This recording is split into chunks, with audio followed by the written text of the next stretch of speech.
Hey guys, this is Dan from the Gnarly Chicken. Back at you with some more biking videos. Solo today with my buddy Steve. But I wanted to talk some more about what we'd like to do on this channel. And that is two guys, dirt bike enthusiasts. Steve's got a TE150 2020. I've got this 01 Beauty here, CR250, and also a KTM 500, which I've done a video on adventurizing it. So I wanted to talk a little bit about this bike. This is an 01 CR250 that I just acquired a few months ago. I basically tore it pretty much down to the frame. The motor had already been done from the previous owner. It had about 30 hours on it. I went through and checked everything on the bike and put it all back together, replaced bearings, rebuilt the front forks, rebuilt the shock, everything, all the bearings, swing arm, steering stem, wheels, retorqued all the spokes, and I've been running it for the last couple of weeks, or I guess a month now or so. Now this is only my second two-stroke I've ever owned in just under 20 years. The first one I had was an 012 gaskets 300. This is completely different, and it's been a few years since I've driven a two-stroke, so I've had to sort of, well, I'm still in the process, obviously, of learning how to drive this bad boy. But so far I'm having a lot of fun, and the learning curve is pretty steep, but I am enjoying it. So what I've done to it so far, just myself, besides the maintenance, is I've added some risers, because I'm 6'3", and other than that, I've put on new bearings. I've ordered some new seals, a couple gaskets. I've put on a new throttle cable, a new clutch cable. I've since ordered a new flyweight, which I'm looking forward to. I ordered a 12-ounce flywheel weight. I'm not a motocrosser, never have been. This is a motocross bike, and it's a vintage two-stroke motocross bike, but I got it because of this particular motor. As most of you are probably aware, in 02, Honda changed the motor on this particular bike along with the frame. The 01 was the last year of the CR250 motor with the intake on the cylinder. This, from what I've heard and what I've read from a lot of diehard CR guys, this is the coveted motor to have. But anyway, I jumped on the opportunity to get this bike, and I'm learning how to drive it, and it's been a lot of fun so far. So a few of the other things about this bike: it's got the plastic tank.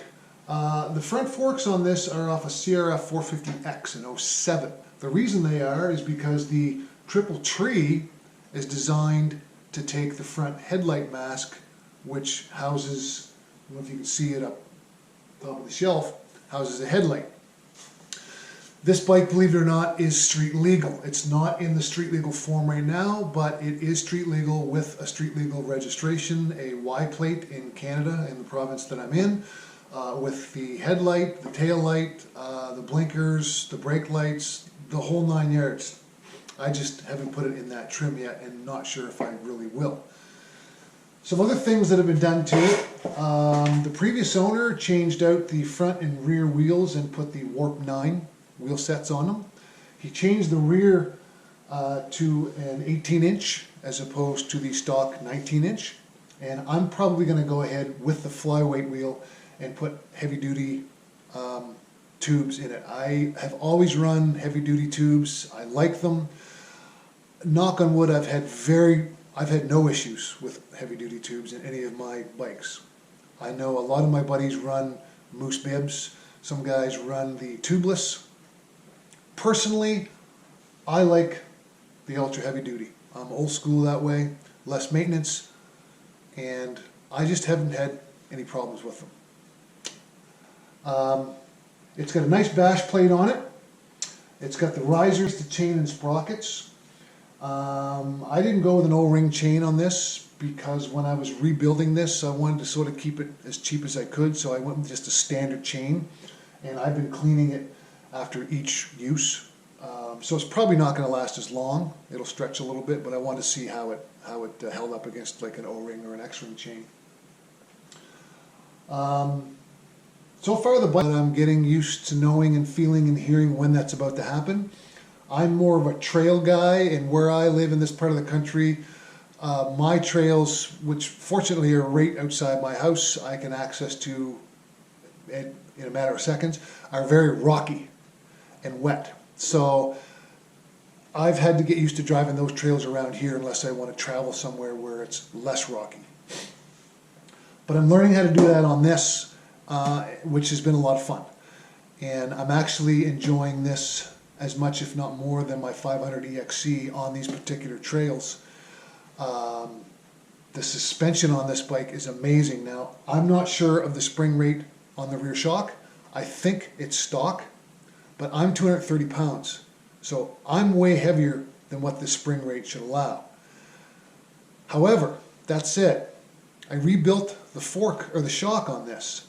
And this shock was rebuilt originally at some point by factory connection, and the valving has been done. I'm not sure exactly what the valving stack scenario is or for what, but I don't think I need to change the spring on this because the valving has been already done, and the bike handles me and my weight so far extremely well. I've been really happy with it, and the front. So I'm going to leave it like it is for now. But normally the first thing I do on any bike, among the first things, is change the spring rates front and rear. So I just wanted to show this bike and a few things that I've done to it. I have a ton of spare parts for this bike. It came with a spare frame, it came with a subframe, it came with an extra set of forks, it came with a rear swing arm, which is pretty clapped out because some owner at some point wasn't watching the wear on the front of the swing arm and it wore right through. I put another swing arm on it now. I've got an LED front light for it. Like I mentioned earlier, the street legal kit. An extra set of handguards and bars. I'm not sure if I'm going to sell this bike, honestly, or keep it. I haven't decided yet. The more I have it, the more I'm liking it and the more I'm loving driving it and learning it. The only thing that I don't like about this bike, of course, is that it doesn't have electric start, and I'm not used to that, but I'm learning not to stall it.